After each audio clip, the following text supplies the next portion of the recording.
કેન્દ્રની મોદી સરકારના 11 વર્ષ પૂર્ણ થવાના અવસરે ભારતીય જનતા પાર્ટી દાદરાનગર હવેલી અને દમણ દીવ પ્રદેશ દ્વારા અટલ ભવન કાર્યાલય પર પ્રબુદ્ધ નાગરિક સંમેલનનું આયોજન કરવામાં આવ્યું હતું। ભાજપા પ્રદેશ પ્રમુખ દીપેશ ટંડેલની અધ્યક્ષતામાં આયોજિત આ કાર્યક્રમમાં કેન્દ્રીય મંત્રી નીમુબેન બાંભણિયા મુખ્ય અતિથિ તરીકે ઉપસ્થિત હતા। કેન્દ્રીય મંત્રીએ સંબોધનમાં જણાવ્યું કે વિકસિત ભારત માટે સમર્પિત મોદી સરકાર 11 વર્ષોમાં સેવાને સંકલ્પ બનાવ્યો। સુશાસનને સંસ્કૃતિ અને સુરક્ષાને સર્વોચ્ચ પ્રાથમિકતા આપી છે। એ જ છે નવું ભારત, એ જ છે વિશ્વનો વિશ્વાસપાત્ર ભારત। પ્રધાનમંત્રી નરેન્દ્રભાઈ મોદીના નેતૃત્વમાં ભારતને વિકસિત ભારતના અમૃતકાળમાં સેવા, સુશાસન અને ગરીબ કલ્યાણના વિકાસની નવી યાત્રા કરેલ છે। મોદી સરકારે દરેક યોજનાને કેન્દ્રમાં જન કલ્યાણ અને સામાન્ય નાગરિકોના જીવનને આસાન કરવાની સાથે દેશને વૈશ્વિક સ્તર પર નવો આયામ આપવાની ભાવના રહી છે। વિતેલા 11 વર્ષમાં વડાપ્રધાન નરેન્દ્રભાઈ મોદીના નેતૃત્વમાં સીમા સુરક્ષા સુરક્ષિત કરી, અર્થવ્યવસ્થા મજબૂત કરી અને ટેકનોલોજીને નવ જન સુધી પહોંચાડી છે। ભારતના ઓપરેશન સિંદૂર દ્વારા પાકિસ્તાનના આતંકી ઠેકાણા અને એરબેઝને ધ્વસ્ત કરી એ દેખાડી દીધું કે હવે આ મોદીના નવા ભારત શાંતિની વાતો નહીં પરંતુ ઘરમાં ઘૂસીને આતંકનો સફાયો કરે છે। આજે ભારત વિશ્વની ચોથી મોટી અર્થવ્યવસ્થા બનવા તરફ અગ્રેસર છે। વૈશ્વિક ડિજિટલ લેવડ દેવડના 49% લેવડ દેવડ ભારતમાં થાય છે। આ અવસરે દાનહ સાંસદ કલાબેન ડેલકર, પ્રદેશ પ્રભારી દુષ્યંતભાઈ પટેલ, માજી સાંસદ નટુભાઈ પટેલ, કાર્યક્રમના સંયોજક ધર્મેશ સિંહ ચૌહાણ સહિત पदाधिकारी અને કાર્યકર્તાઓ ઉપસ્થિત રહ્યા હતા।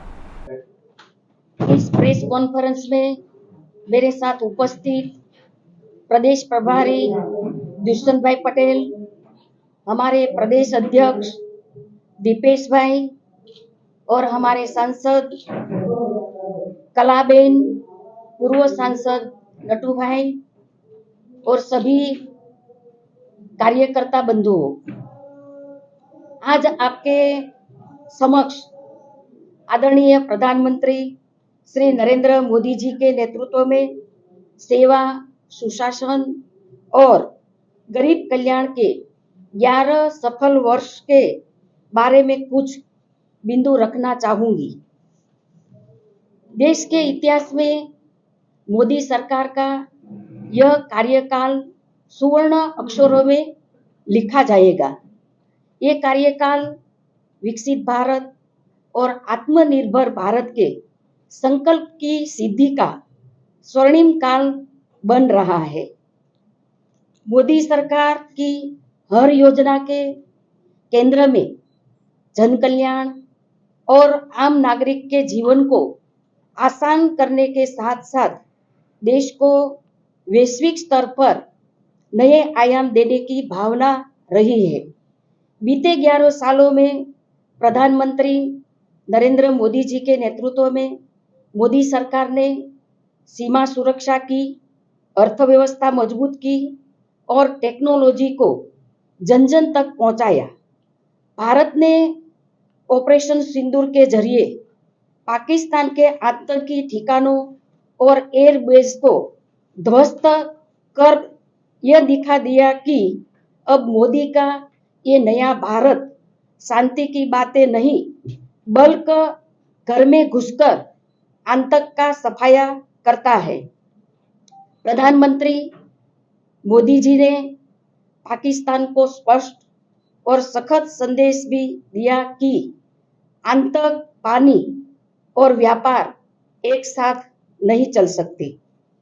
प्रधानमंत्री नरेंद्र भाई मोदी जी के नेतृत्व में S-400 missile defence system, BrahMos Akash missile, INS Vikrant, Tejas और प्रचंड अटैक हेलीकॉप्टर जैसे स्वदेशी टेक्नोलॉजी के साथ अब भारत न केवल आत्मनिर्भर रक्षा शक्ति के रूप में उभर रहा है बल्कि आज रक्षा उपकरणों का निर्यात भी कर रहा है।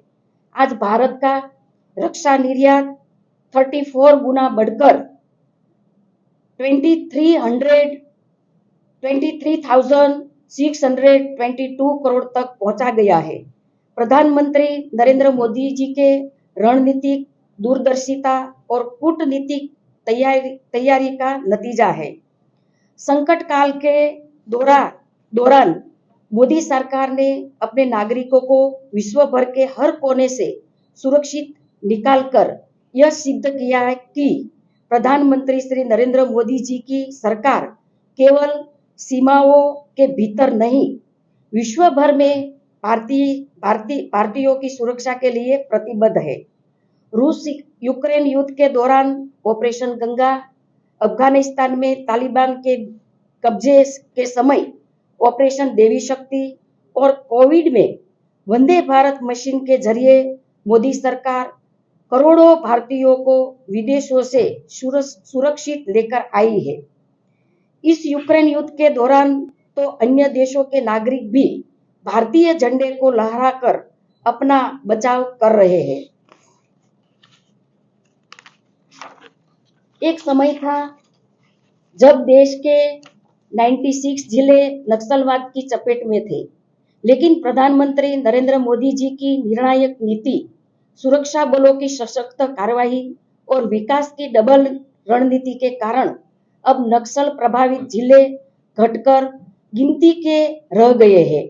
नक्सल घटनाओं में 70% कमी आ गई है। आज भारत विश्व की चौथी बड़ी अर्थव्यवस्था बनने की ओर अग्रसर है। वैश्विक डिजिटल लेन देन में 49% भारत में होता है।